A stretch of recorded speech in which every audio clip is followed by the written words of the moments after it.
Shalom Bapak Ibu dan saudara semua di dalam Tuhan.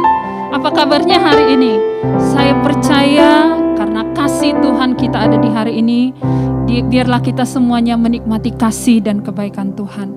Mari sebelum kita memulai ibadah kita akan berdoa di hadapan Tuhan. Bapa di surga, kami datang bersyukur kepadamu Tuhan. Terima kasih atas penyertaan dan kebaikan Tuhan di sepanjang hidup kami. Dan biarlah kami ingat hari ini bahwa Engkau adalah Allah yang baik dan sangat baik kepada kami Tuhan. Gerejamu datang menyembah, memuji, memuliakan Engkau di hari ini Tuhan. Biarlah Engkau bertahta di atas setiap pujian penyembahan kami. Biarlah Engkau ditinggikan, Engkau diagungkan Tuhan atas setiap hidup dan hati kami Bapa. Terima kasih Tuhan, hadirlah Engkau di tengah-tengah kami. Bertahtalah Tuhan, hati kami siap menerima Engkau yang hadir dengan penuh kemuliaan saat ini. Haleluya, haleluya, amin.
Apapun yang terjadi di dalam hidup kami tahu Engkau ada bersama-sama dengan kami.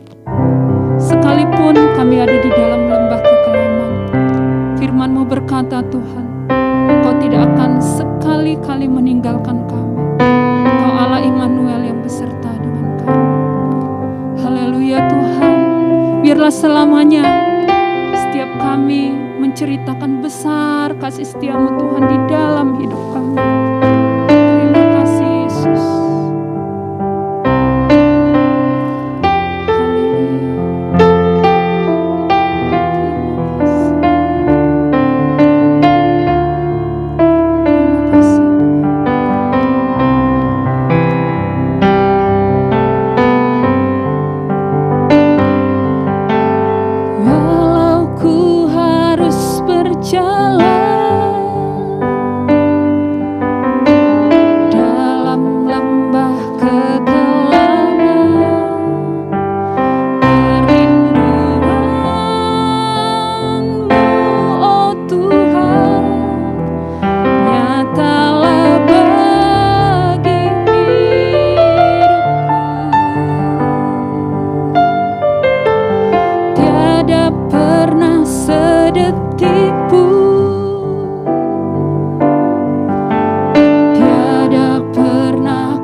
Mari sama-sama kita berdoa kepada Tuhan kita Yesus Kristus Bapa di surga, kami mengucap syukur kepadamu untuk hari yang kau adakan pada hari ini Bapa.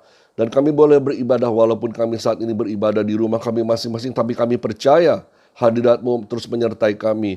Engkau yang beri kami kekuatan, Engkau yang beri kami keteguhan Tuhan. Dan rasa ucapan syukur kami Tuhan dalam segala hal yang kami boleh lakukan dan kami boleh alami Tuhan. Karena kami percaya bahwa Allah Tuhan bekerja dalam segala sesuatu untuk mendatangkan kebaikan buat kami semua, anak-anak-Mu yang mengasihi-Mu Tuhan.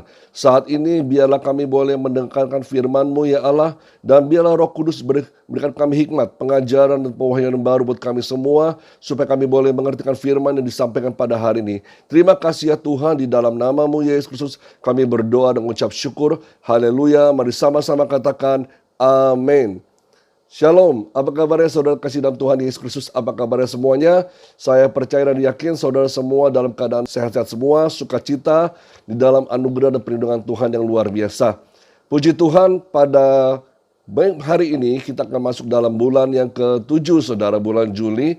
Dan kita akan masuk dalam visi yang baru yang sudah Tuhan siapkan buat kita semua, yaitu kuasa perkataan saudara. Saya percaya kalau bulan-bulan lalu kita sudah diajar Tuhan banyak hal saudara. Yang terakhir kita belajar mengenai kasih dan penghormatan kita kepada Tuhan kita Yesus Kristus. Dan saat ini kita belajar mengenai kuasa perkataan. Nah, kita belajar dari refleksi dari apa yang terjadi oleh bangsa Israel sejak zaman masa perjanjian lama, di mana mereka menjalani hidupnya mulai dari keluar dari Mesir saudara ya. Dan disitulah perjalanan hidup mereka mulai di padang gurun gitu ya. Banyak sekali kejadian-kejadian tercatat di sana dan itu menjadi pelajaran untuk kita semua. Apa yang bisa membangun kita, apa yang bisa mendidik kita dan menegur kita supaya kita juga bisa introspeksi diri apa yang harus kita benahi dalam kehidupan kita sehari-hari ini saudara ya. Dan juga dalam bersikap, dalam berkata-kata yang benar di hadapan Tuhan. Nah, kalau kita lihat perkataan ini sungguh sangat memiliki kuasa yang sungguh sangat luar biasa yang dapat menentukan arah perjalanan kehidupan kita selanjutnya saudara. Seringkali orang asal ngomong tanpa dipikir gitu ya.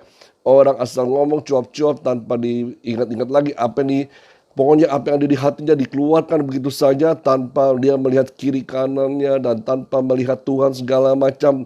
Dan akhirnya bisa kena getahnya sendiri saudara. Nah, hari ini kita akan belajar bersama-sama ya bagaimana perkataan-perkataan yang seperti apa yang seharusnya keluar dari lidah dan bibir kita ini, mulut kita ini ya, supaya tidak mencelakai diri kita sendiri saudara. Nah, kita lihat slide-nya saudara. Kalau di slide-nya di kuasa perkataan ini ya ada dua bagian yang kita bisa bahas selama bulan Juli ini, yaitu bagian pertama adalah kuasa perkataan yang terdiri dari yang pertama adalah mendatangkan kerugian yang besar, yang kedua mendatangkan keuntungan yang besar gitu ya. Di sini kan kita belajar perkataan-perkataan apa sih yang bisa menjaga kerugian dalam kehidupan kita, dan perkataan-perkataan seperti apa yang bisa memberikan keuntungan-keuntungan yang besar dalam kehidupan kita. Lalu kemudian juga kita belajar penggunaan perkataan dalam perjanjian baru saudara ya. Bagaimana Tuhan Yesus mengajar kita atau para rasul-rasul menuliskan surat-suratnya dalam setiap ayat-ayat yang dikirimkan kepada jemaat-jemaat tersebut ya saudara ya. Di situ ada bagaimana perintah Tuhan dalam hal berkata-kata. Lalu juga perkataan dan penghakiman yang akan kita pelajari terus selama bulan Juli ini saudara. Nah, pada slide berikutnya lagi kita akan lihat bahwa kuasa perkataan ya yang bagian pertama ini adalah mendatangkan kerugian yang besar. Kita belajar sama-sama saudara ya. Kita lihat dari Amsal 18 ayat 21. Dalam terjemahan barunya ditulis hidup dan mati dikuasai lidah. Siapa suka menggemakannya akan memakan buahnya. Dan dalam bahasa Indonesia sehari-hari dituliskan lidah mempunyai kuasa untuk menyelamatkan hidup atau merusaknya. Orang harus menanggung akibat ucapannya. Dalam versi firman Allah yang hidup dikatakan dalam ayat yang sama ini, orang yang banyak bicara harus menanggung akibatnya.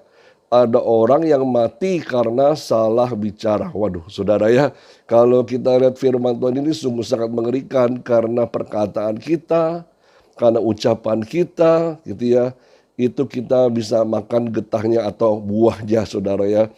Dan ada akibatnya. dalam kehidupan kita.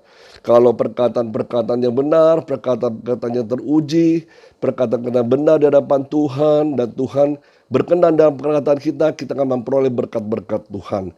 Tetapi di samping itu kalau kita salah bicara, salah ucap, gitu ya, misalnya fitnah, kata-kata kotor, atau malah memaki-maki orang, atau kita malah ngomel-ngomel sama Tuhan, atau bersungut-sungut sama Tuhan, ternyata ada dosa atau kutuk yang mengikutinya, saudara. Kalau kita lihat di Amsal 18 ayat 21 ini yang ditulis oleh Raja Salomo, gitu ya, karena dia sebagian besar yang menulis kitab Amsal di Perjanjian Lama, saudara, dia menulis ada kuasa perkataan dia dalam ayat ini juga, dan dikatakan bahwa perkataan-perkataan sebenarnya berpotensi untuk menghasilkan konsekuensi yang positif atau negatif, saudara. Ya, bisa menghasilkan sesuatu yang positif atau negatif dalam kehidupan kita. Di samping itu juga bisa memberikan hidup ini ya melalui kata-kata yang jujur atau membangkitkan semangat dalam kehidupan kita. Ya, bisa menambah hidupkan kita semakin bergairah, semakin bersemangat di hadapan Tuhan melalui kata-kata kita yang membangkitkan semangat atau kata-kata yang memotivasi. Namun juga ya perkataan ini juga dapat merusak ya atau membunuh lewat mungkin kebohongan-kebohongan yang kita ucapkan, kata-kata dusta gitu ya, atau gosip, atau hari-hari ini ya mungkin hoax yang saudara sebarkan gitu ya, atau kata-kata bohong yang kita sebarkan itu sangat berbahaya sekali, bisa merusak suasana, keadaan, bahkan pribadi seseorang, saudara. Nah, ini harus kita hati-hati dalam mengucapkannya. Nah, saudara, kita lihat kembali kepada slide berikutnya lagi ya.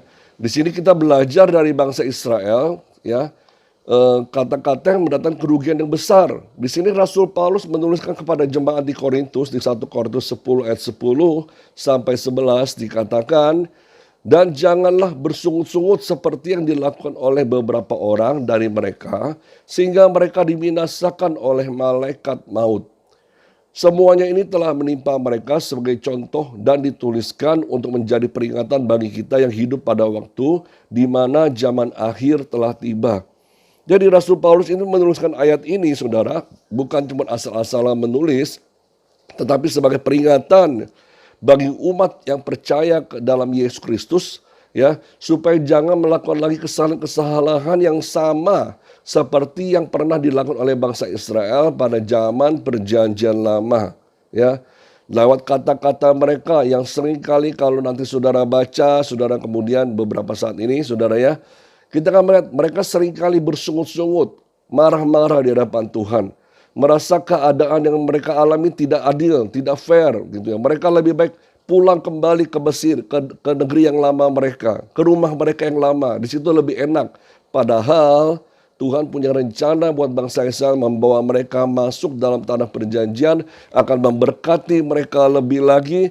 Tetapi karena mereka belum melihat, mereka seringkali bersungut-sungut karena mereka saat itu yang mereka lihat, yang hadapi padang gurun, panas gitu, saudara. Nah, ini tidak bisa mengucap syukur. Tidak bisa berterima kasih kepada Tuhan karena Tuhan ingin membawa mereka kepada next level atau kepada level yang lebih tinggi berikutnya lagi, ingin diberkati Tuhan, tapi ternyata sikap hatinya salah di hadapan Tuhan. Seringkali marah-marah, ngomel-ngomel, bersungut-sungut di hadapan Tuhan. Dan akhirnya dikatakan sampai akhirnya generasi yang pertama dari bangsa Israel ini dimusnahkan oleh Tuhan.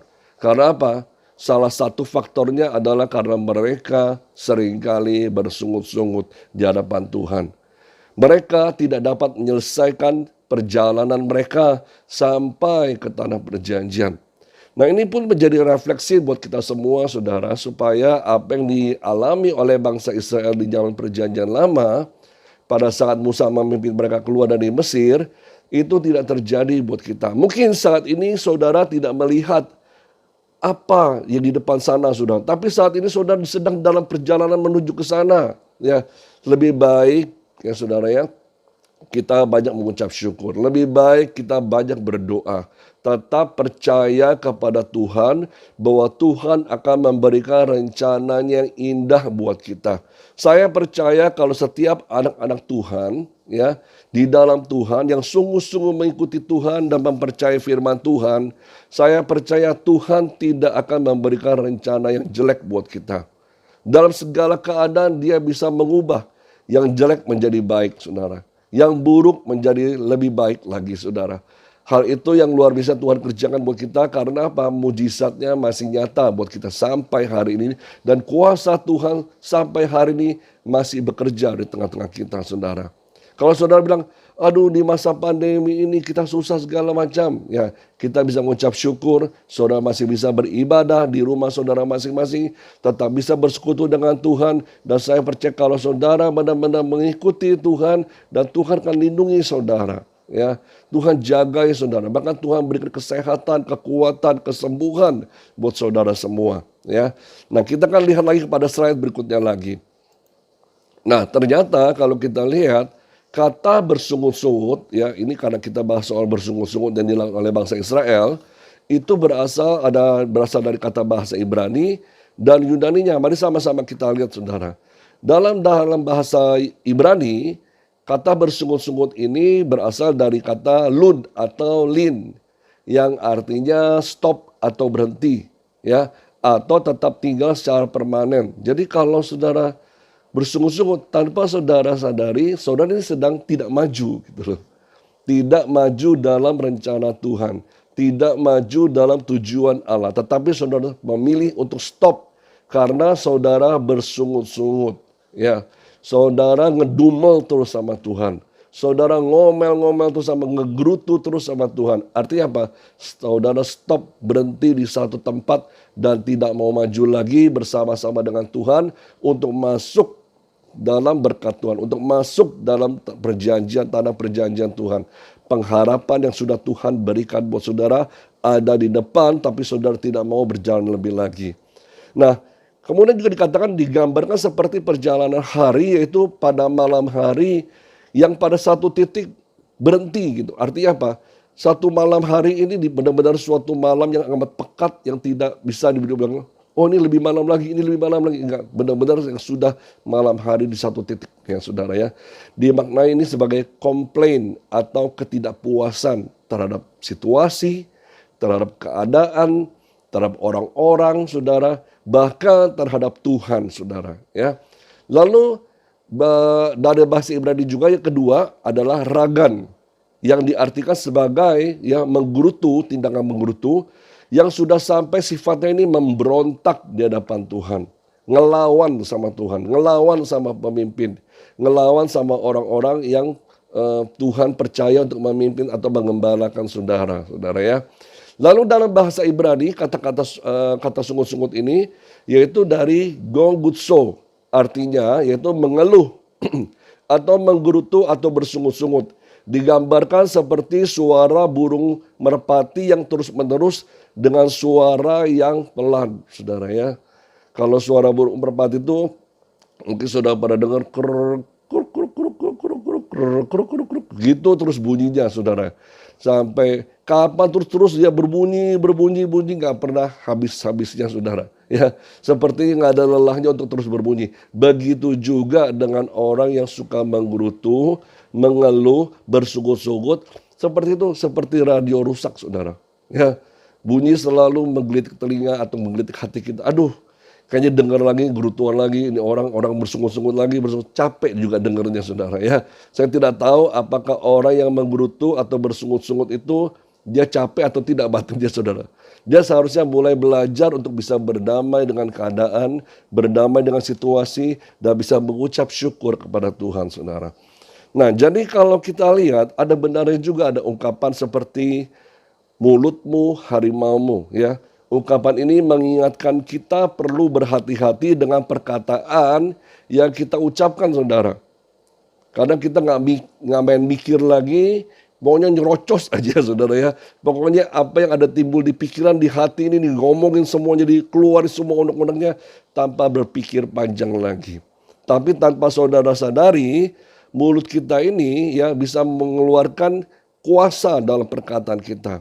Kita harus ingat kita ini manusia yang diciptakan Tuhan segambar dan serupa dengan Allah. Tuhan berikan kita kuasa juga untuk mencipta gitu ya saudara ya. Dan dikatakan kita untuk mengelola bumi ini Tuhan berikan kuasa dan otoritasnya. Begitu juga dengan perkataan-perkataan kita ini bisa punya kuasa juga kalau kuasa perkataan ini kita pakai dengan semena-mena untuk lebih banyak bersungut-sungut, untuk mengeluarkan kata-kata negatif ya, hawa negatif yang keluar dari jiwamu, dari hidupmu gitu, maka yang terjadi adalah keburukan-keburukan terjadi dalam kehidupan kita. Ya, makanya kita lihat hati-hati perkataan kita ini, ucapan kita ini, efeknya ini bisa berbalik kepada kita sendiri, seperti seekor harimau yang akan menerkam kita, saudara. Makanya kita harus hati-hati, apalagi kalau perkataan kita ini ditujukan kepada pemimpin kita, ya. Apalagi kalau perkataan-perkataan ini ditujukan kepada Tuhan. Apakah perkataan kita ini lebih banyak puji-pujiannya, syukurnya, berkat-berkatnya, kata-kata bijak, ya, kata-kata yang penuh semangat, atau cemoohan, kutukan, sungut-sungut, gerutuan, bahkan kata-kata kotor atau maki-makian atau hinaan yang kita keluarkan dari mulut kita. Ini harus kita awasi atau hati-hati saudara, dan kita introspeksi diri kita dengan sungguh-sungguh di hadapan Tuhan. Nah, kita kemudian lihat saudara, ada beberapa kejadian demi kejadian yang dialami oleh bangsa Israel yang bisa kita pelajari saudara ya.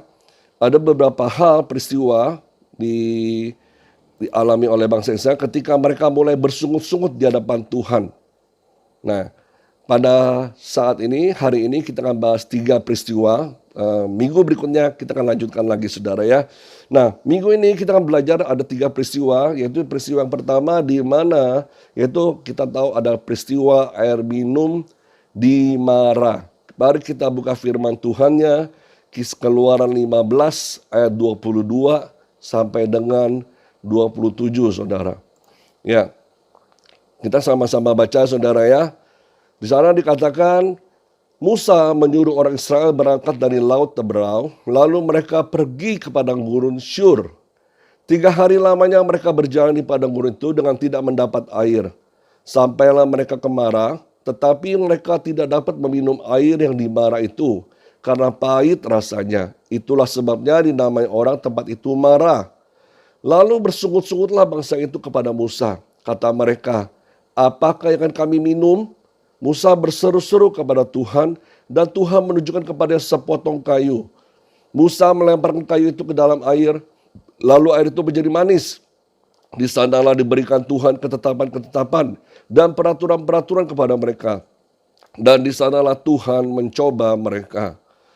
Ayat 26, firman-Nya, jika kamu sungguh-sungguh mendengarkan suara Tuhan Allahmu dan melakukan apa yang benar di matanya, dan memasang telingamu kepada perintah-perintahnya dan tetap mengikuti segala ketetapannya, maka aku tidak akan menimpakan kepadamu penyakit manapun yang telah kutimpakan kepada orang Mesir, sebab aku Tuhanlah yang menyembuhkan engkau.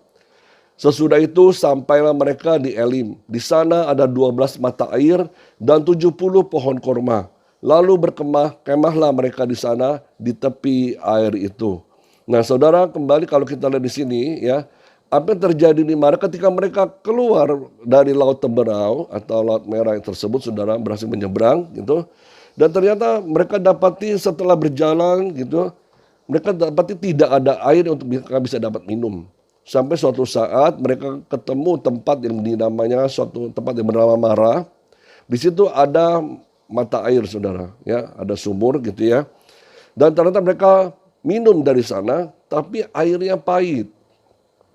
Ya, jadi kasusnya ini kehausan, bangsa Israel kehausan di tengah-tengah perjalanannya dan ketemu mata air atau sumur, tetapi waktu mereka minum airnya pahit. Nah ini mereka ngomel sama Tuhan. Kenapa dikasih air pahit gitu ya? Kita mau minum airnya supaya segar gitu, supaya kita kuat lagi. Tapi kenapa air yang pahit? Ya, mereka bersungut-sungut, ngomong kepada Musa, ngomel-ngomel kepada Musa, pemimpin mereka saat itu. Tapi ternyata Tuhan meresponinya dengan mendengarkan seruan atau sungut-sungut bangsa Israel ini. Akhirnya Tuhan menyuruh coba lemparkan sepotong kayu ke mata air tersebut. Lalu air tersebut berubah dari pahit menjadi manis. Kita lihat akibatnya saudara, apa yang menjadi pergumulannya orang Israel yaitu kehausan, ya, dan setelah Tuhan berikan pemulihan di sana, haus mereka hilang, ya. Dan di situ juga Tuhan menyatakan dirinya sebagai Tuhan yang menyembuhkan. Kalau saudara lihat di ayat 26-nya ya saudara ya. Atau mulai saat ini kita bisa tahu julukannya yaitu Jehovah Rafa, Allah yang menyembuhkan. Nah itu luar biasa. Sungut-sungut orang Israel pada saat itu didengar oleh Tuhan. Nah peristiwa yang kedua kita lihat lagi saudara ya. Di sini cerita soal air minum di masa Meribah. Di masa dan Meribah saudara ya. Di Keluaran 17 ayat 1 sampai dengan 7. Kita akan baca firman Tuhan. Kemudian berangkatlah segenap jemaah Israel dari padang gurun Sin, berjalan dari tempat persinggahan ke tempat persinggahan, sesuai dengan titah Tuhan. Lalu berkemahlah mereka di Rafidim. Tetapi di sana tidak ada air untuk diminum bangsa itu. Jadi mulailah mereka itu bertengkar dengan Musa. Kata mereka, berikanlah air kepada kami supaya kami dapat minum. Tetapi Musa berkata kepada mereka, mengapakah kamu bertengkar dengan aku? Mengapakah kamu mencobai Tuhan? Hauslah bangsa itu akan air di sana. Bersungut-sungutlah bangsa itu kepada Musa dan berkata, mengapa pula engkau memimpin kami keluar dari Mesir untuk membunuh kami, anak-anak kami, dan ternak kami dengan kehausan? Lalu kemudian lanjutkan di ayat 4 sampai ayat 7. Lalu berseru-serulah Musa kepada Tuhan katanya, apakah yang akan kulakukan kepada bangsa ini? Sebentar lagi mereka akan melempari aku dengan batu. Berfirmanlah Tuhan kepada Musa, berjalanlah di depan bangsa itu dan bawalah beserta engkau beberapa orang dari antara para tua-tua Israel. Bawalah juga di tanganmu tongkatmu yang kau pakai memukul sungai Nil dan pergilah. Maka aku akan berdiri di sana di depanmu di atas gunung batu di Horeb. Haruslah kau pukul gunung batu itu dan dari dalamnya akan keluar air sehingga bangsa itu dapat minum. Demikianlah diperbuat Musa di depan mata tua-tua Israel. Dinamailah tempat itu Masa dan Meribah. Oleh karena orang Israel telah bertengkar dan oleh karena mereka telah mencobai Tuhan dengan mengatakan, adakah Tuhan di tengah-tengah kita atau tidak? Saudara, kalau kita lihat firman Tuhan yang barusan kita baca, saudara, sangat memprihatinkan saudara ya. Bisa jadi apa yang dikatakan oleh bangsa Israel tersebut pada saat itu bisa juga kita ucapkan saat ini saudara ya. Ketika itu mereka sudah melihat kejadian, mujizat Tuhan, pertolongan Tuhan, ya, kuasa Tuhan yang memimpin mereka keluar dari Mesir. Dan mereka melihat sendiri bagaimana Tuhan membelah laut Teberau tersebut menjadi dua, saudara, supaya mereka bisa nyebrang dengan selamat. Tapi waktu mereka tidak menemukan air untuk diminum, sekali lagi karena waktu itu mereka kehausan, saudara, ngomelnya luar biasa, bahkan mereka mengajak pemimpin rohaninya yaitu Musa bertengkar lagi gitu ya. Sampai mereka ngomel, adakah Tuhan di tengah-tengah kami gitu ya. Adakah Tuhan nih gitu saudara. Kalau saudara mungkin saat ini ngomel sama Tuhan, Tuhan tuh ada apa enggak sih gitu ya. Apa dia gak tahu saya punya masalah seperti ini. Apa dia tega gitu, membiarkan saya sakit seperti ini. Dan segala macam ngomel-ngomelnya luar biasa saudara. Sampai kita ini mempertanyakan keberadaan Tuhan. Tapi saudara kalau kita lihat kejadian ini ya. Ternyata Tuhan masih mendengarkan sungut-sungut mereka. Tuhan masih berbelas kasihan kepada mereka. Tuhan akhirnya pun menjawab dan meresponi mereka. Ya, mendengarkan mereka dan akhirnya Musa disuruh memukul gunung batu Horeb tersebut ya di dekat Horeb, gunung batu Horeb, lalu keluarlah air dari situ saudara ya sehingga mereka bisa minum dan haus mereka hilang. Tetapi perlu catatan satu hal, di tempat itu di Masa dan Meribah ini bangsa Israel mencobai Tuhan. Ya. Saya tidak tahu berapa kali saudara pernah mencobai Tuhan. Ketika saudara punya masalah, saudara punya pergumulan, saudara ngalami sesuatu yang tidak enak dalam kehidupanmu, langsung ngedumbalnya luar biasa, lalu saudara bilang, Tuhan tuh ada apa gak sih buat saya? Tuhan tuh dengar gak sih doa-doa saya? Padahal sebelumnya saudara pernah mengalami kebaikan Tuhan. Saudara pernah mengalami diberkati Tuhan. Saudara pernah mengalami dilindungi Tuhan. Tetapi suatu saat saudara mengalami keterpurukan atau mengalami masalah lagi, saudara ya. Atau mengalami suatu lembah kekelaman dalam kehidupan saudara. Saudara ngomelnya sungguh-sungguh sama Tuhan luar biasa. Ya. Bahkan sampai ngancam-ngancam Tuhan. Oke Tuhan, kalau Tuhan gak tolong saya saat ini, saya akan tinggalin Tuhan. Saya tidak akan Tuhan-Tuhanan lagi. Tidak akan gereja-gerejaan lagi. Tidak percaya kepada Tuhan Yesus lagi. Nah ini luar biasa saudara. Dan kalau sampai Tuhan menjawab doa saudara, sungguh-sungguh saudara, syukurilah saudara. Tuhan masih berbelas kasihan kepada saudara. Dan Tuhan masih berkesempatan saudara untuk bertobat di hadapan Tuhan. Untuk minta ampun di hadapan Tuhan. Tapi seringkali orang Kristen itu ya, orang-orang Kristen ini kalau kita lihat merujuk dari orang-orang Israel ini, saudara, lupa, sudah mengalami kebaikan satu, pengen lagi, sepertinya hidup ini tidak mau susah, hidup ini tidak mau ada prosesnya, maunya enak, terus gampang, terus mulus, terus bahkan sampai akhir hidup, mati pun maunya enak, saudara ya.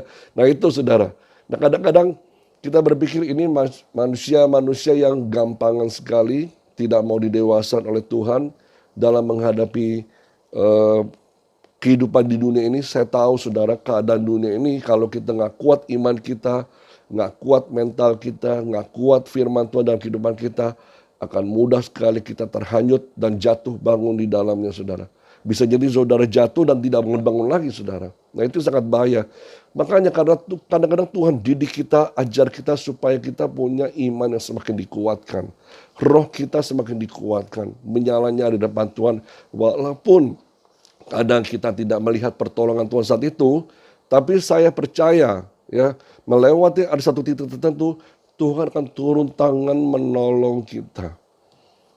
Ya, seperti Ayub, kenapa dibiarkan mengalami kesengsaraan seperti itu? Tapi ada saatnya waktunya tiba, Tuhan akan menolong Ayub.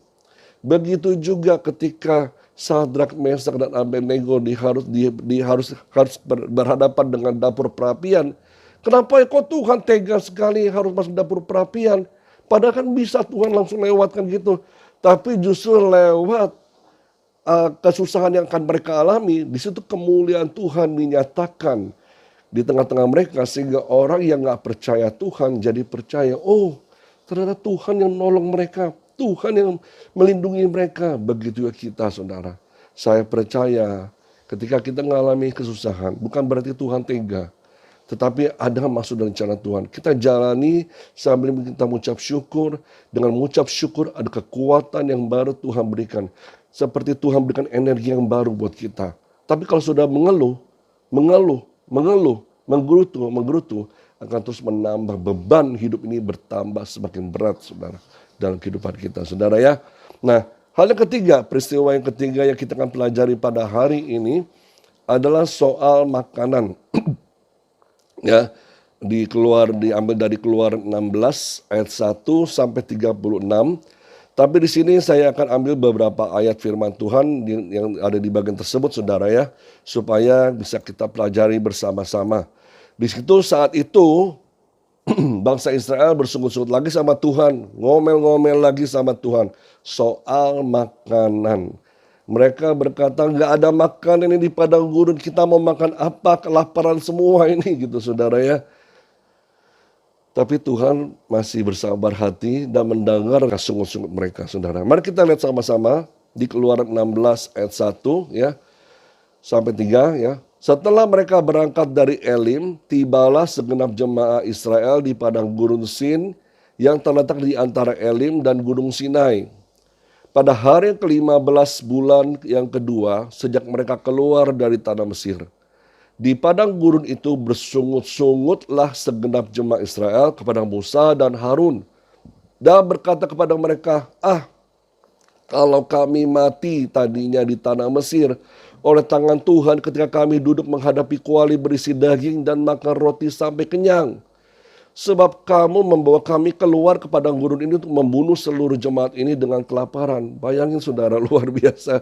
Mereka dibebaskan Tuhan dari perbudakan di Mesir, tapi mereka masih bilang, lebih baik kita mati di sana. Di sana kita bisa makannya enak segala macam. Bisa menghadapi kuali bersih daging dan makan roti sampai kenyang.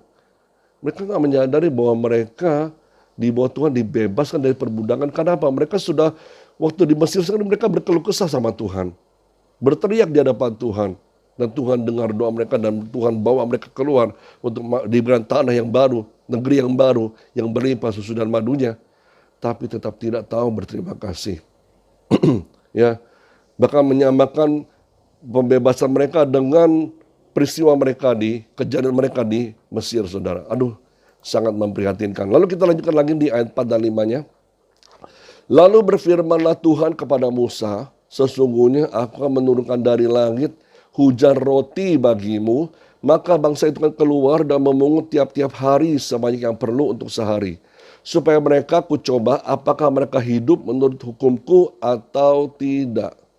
Dan pada hari yang ke-6, apabila mereka memasak yang dibawa mereka pulang, maka yang dibawa itu akan terdapat 2 kali lipat banyaknya dari apa yang dipungut mereka sehari-hari. Nah, sekali lagi Tuhan menjawab sungut-sungut mereka.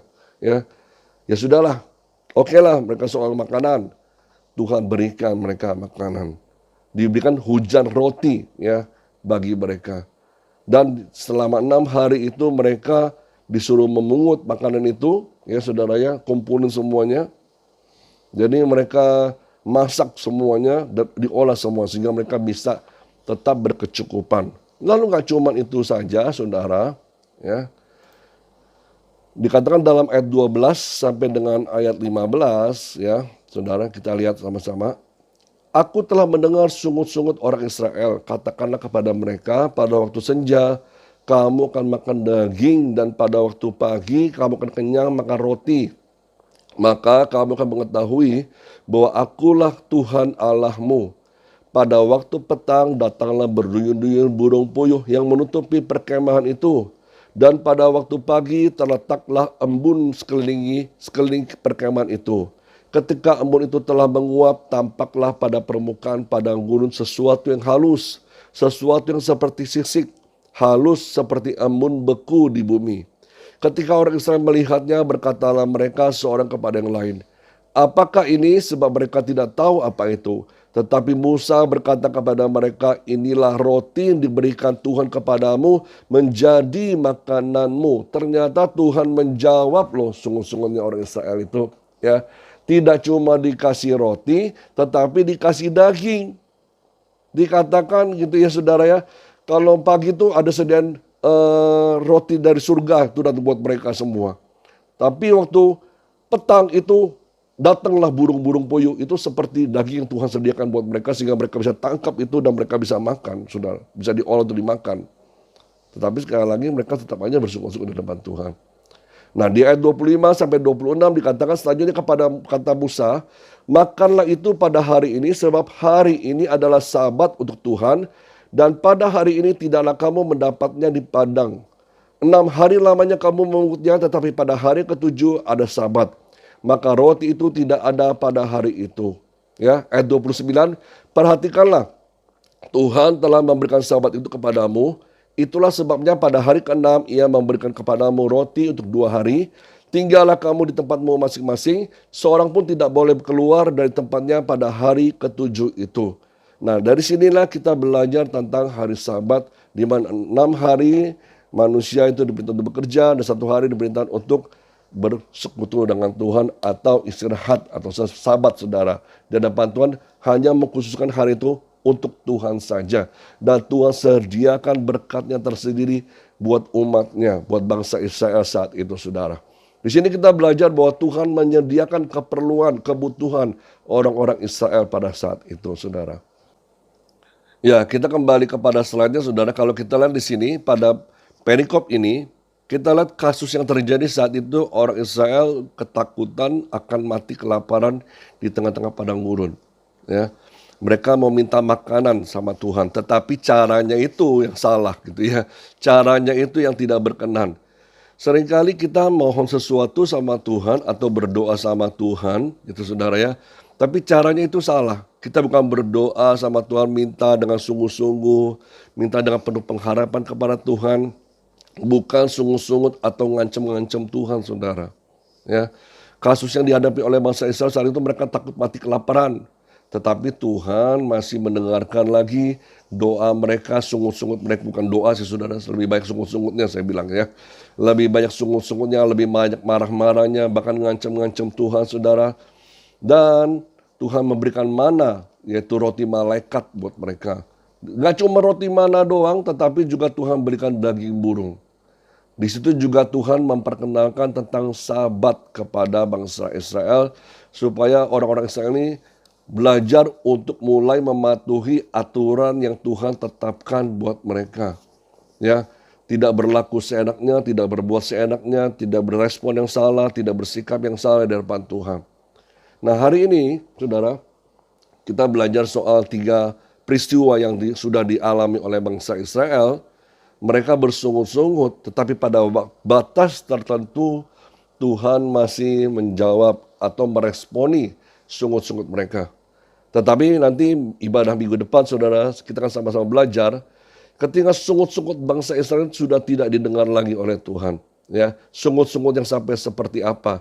Ini kalau kita lihat 3 peristiwa ini menyangkut kebutuhan pokok atau kebutuhan hidup mereka.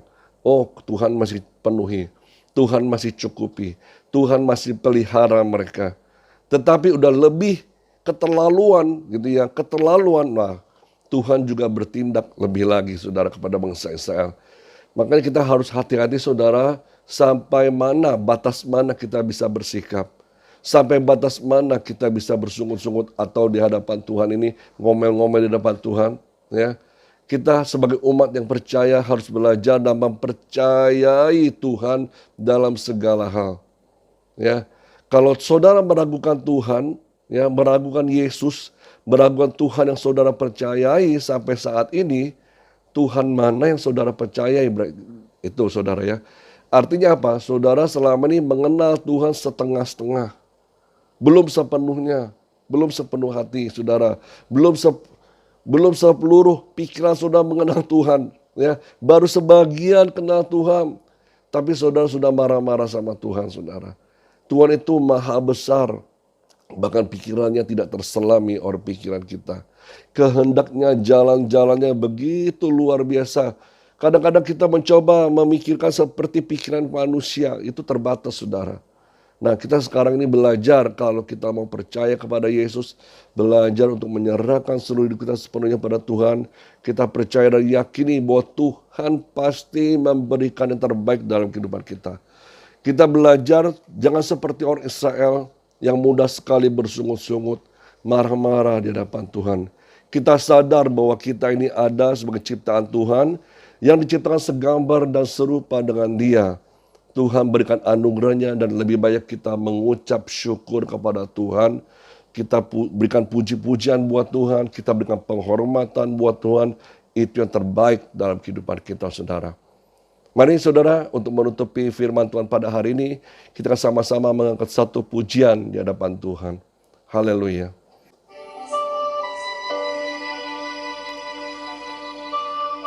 Terima kasih Tuhan Yesus. Kami mengucap syukur kepadamu Tuhan buat firman yang kami boleh dengar hari ini ya Allah. Biarlah menjadi pelita dalam kehidupan kami, mengajar kami lebih lagi Tuhan.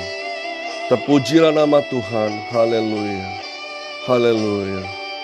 Terima kasih Tuhan Yesus, haleluya.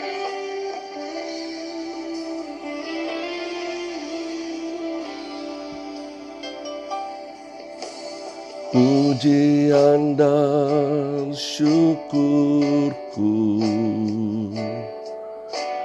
ku bawa padamu,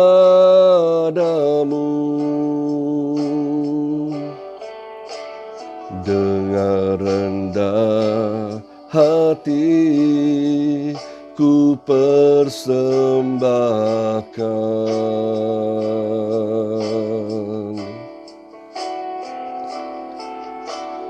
Sadar bila ku ada hanya karena anugerah, bukan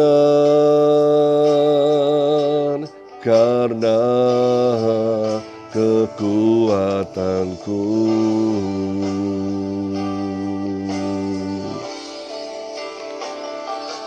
Ku tahu hidupku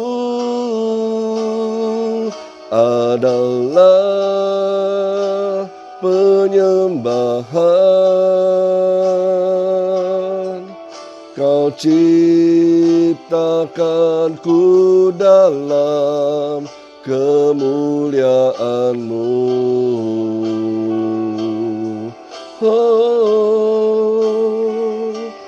Ku tahu hidupku berharga di mata-Mu. Segenap hidupku persembahkan.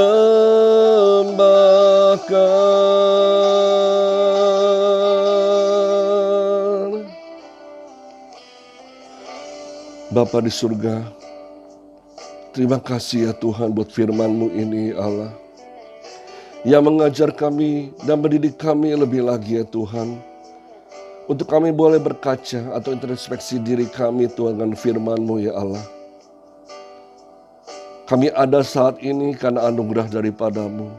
Kami ada di titik ini karena kebaikan dan kemurahan-Mu ya Tuhan. Tapi seringkali kami tidak menghargainya. Seringkali kami bersungut-sungut.